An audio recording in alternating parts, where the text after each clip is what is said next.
Shahramon tumani Hojota mahallada navbatda uyimiz keldik. Bu uyimizda 3 sotuv, 5 ta xona, 3 ta sanuzel. Ko'rayotgan bo'lsangiz bu yerda mana zeleniy zona joy qoldirilgan. Uyimiz mana ko'rinishi. Bu yerda mana bemalol bitta mashina sig'adi, tashqariga yana 2 ta mashina sig'adi.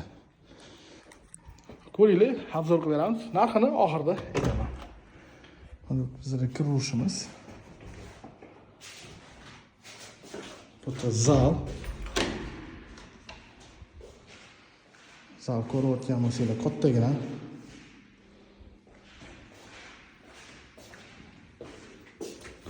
Bu bizning sanuzel.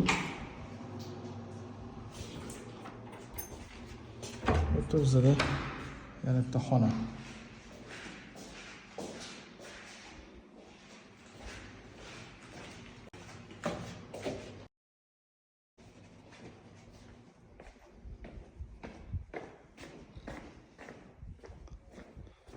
Bu yerda bizda podvalimiz bor. Podvalimiz mana shu xonaning tegi.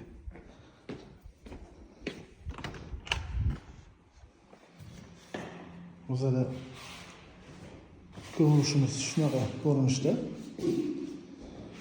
Bu yerdan boshlasak, bu yerda bizda oshxona.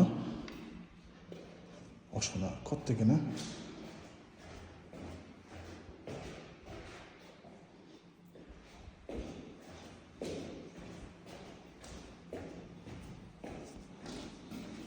Bu yerda bizda sanuzel. Bu yerda yana bitta sanuzel. Bu yerda bizda bitta xona.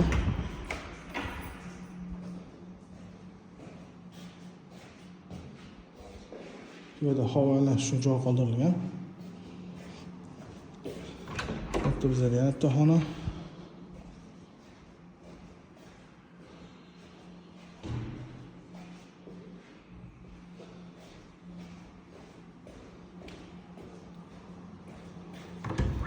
Bu bizda yana bitta xona.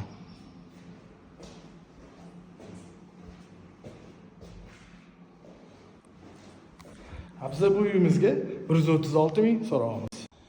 Yunusobod tumani Zenitdan sal teparoq chiqqanda navbatda uyimiz keldik. Bu uyimizda 1,5 sotuv, 6 ta xona, 3 ta sanuzel.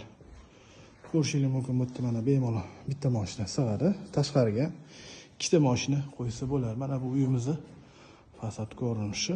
Hozir ichiga kiramiz, obzor qilib beramiz.